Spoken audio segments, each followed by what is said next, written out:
Wolverine is an incredibly popular character. For kids, for collectors, for parents. Yeah, sure, he's got knives coming out of his hands, but, he's still cool. And he's not seen like the Punisher is, murderous and incredibly deadly.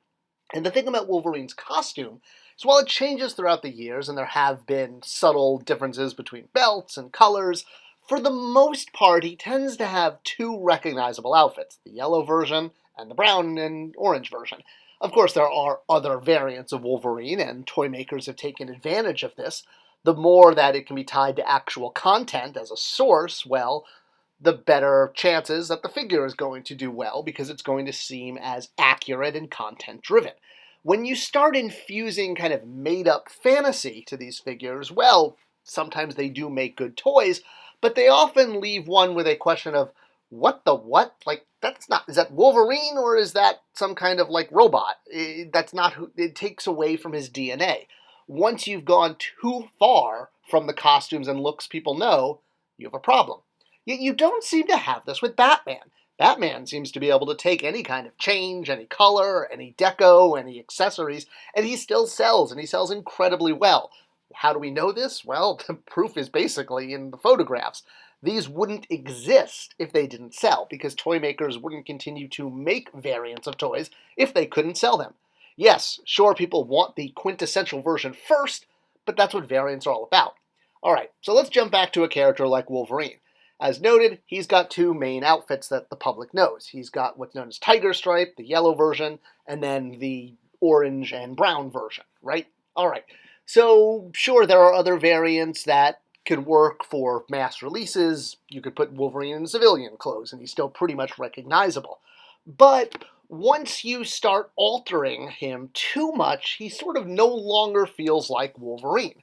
And while they might work well as toys, Wolverine in monster armor, for example, everyone remembers the movie and the comic book where he donned this. And sure, you've got the Weapon X outfit, which, yes, it does directly relate to content, but it makes him a lot less recognizable on the shelf. Parents may not know who this is when buying a Wolverine for kids, and kids may just see him as naked Wolverine with a helmet. Spy Wolverine, character who showed up in the animated series, but again, looking less and less like the recognizable character. The desire is to sell toys, but you also want people to know who they're buying. And the more the character differentiates from their, I guess you could say, standard costume look, the version that if John Q. Public is closing their eyes and picturing a character, they're probably not going to picture Wolverine looking like this. They're going to picture Wolverine more like the card art that is on this figure, the Tiger Stripe outfit, right? Alright, so if the standard versions sell the best, well, why don't they just sell these over and over again? Another great example is Cable. When he came out as a figure in the 90s in the Toy Biz line, the same approach was taken.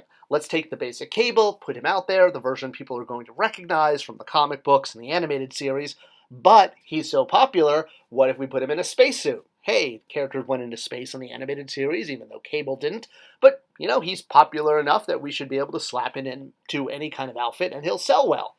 Well, yes and no. The more a character deviates from that, call it close your eyes and think of him version, well, the harder it is to convince parents that this is a figure that will sell. There's a reason you don't see people with shelves of Cable variants the way you do with Batman. Cable doesn't appear like this in the content, he doesn't appear like this in the animated series, in the comic books, in the movies, so you're really getting a toy-infused version of the character that's designed just to sell toys, not necessarily to accurately show the character. Case in point, Arctic Cable.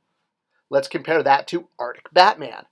Batman sells really well in white with Arctic armor. Cable, not so much. We've only seen him done once, versus Arctic Batman has been done quite a few times.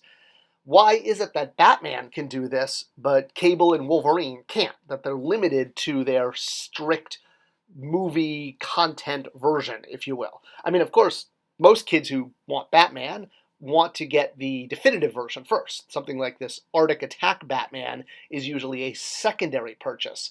So once you've gotten, black or gray Batman, like the one on the left, well, if you want a second Batman and you're a child, you're going to be attracted to something very colorful. You don't really need two of Batman in the same outfit. And Batman naturally changes outfits based on a mission that he's going on. Yes, he may not do this that much in the comics, but built into the DNA of who he is as a character. In fact, it goes all the way back to the Golden Age when Batman declared that he had to wear a different colored outfit every night. Granted, this storyline was a one and done, but it was used as the jumping off point to get to something like this. Brand managers absolutely referenced that issue and said, oh, look, here is precedent for why Batman could wear different colored outfits. It's actually in the comic. So, slap Batman in a purple outfit, and he still reads as Batman. You do that with another character, and you're not as lucky. I mean, heck, green and Batman, probably the least Batman-y color that there is, yet green Batman, much like Snow Arctic Batman, has been done over and over and over again in different toy lines because green is a very attractive color to children and to parents who are the bulk of toy purchasers. So again, it brings us back to the question is, why is it that Batman can do this, but characters like Wolverine or Cable or, well, virtually almost anyone else has a difficult time being represented as a toy outside of their core version, the version that we know from content?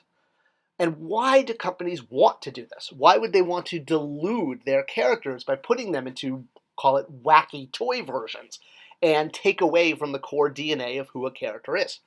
So for Batman, we obviously have the whole gadgets, costumes, vehicles, detective aspect, the missions, the fact that he has to actually change up what he wears, what he carries, in order to go into battle. And this has been done in the movies, too. We've seen Batman build armor in the video games and in the comic books, so we know that he wears different outfits when he has to go against different adversaries. It's built into who he is as a character.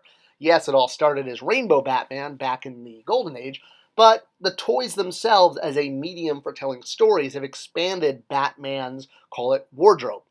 Let's look at another example, Spider-Man.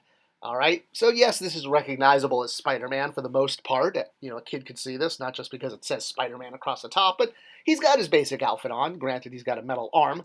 Now, this is directly taken from content, but the chance of a child knowing this one particular issue, I think it's only this one particular issue that Cyborg Spider-Man, he's not actually a cyborg, that's actually a cast, if you read the issue. But the point is, this version of Spider-Man, one single issue, has spawned, no Image Comics pun intended, that a ton of Spider-Man toys. Whereas on the other hand, something like Cable, this doesn't work. So why do toy companies keep doing this? Well, the answer is everyone wants to be Batman. Batman has proven that different colors will sell very well.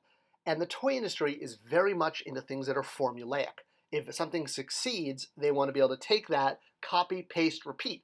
Well, because most brand managers are not fans of the content, but they understand consumer products and that variety sells. So if you can transform Wolverine into a robot and make him more toyetic, well, hopefully that will sell.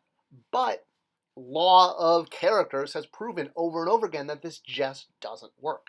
Wolverine, Cable, Spider-Man, you can dress them up, but the formula doesn't work. It works for Batman because of who he is. Wolverine, Cable, Spider-Man, inherent in their DNA is their costume and their core look. They don't have the flexibility that Batman does.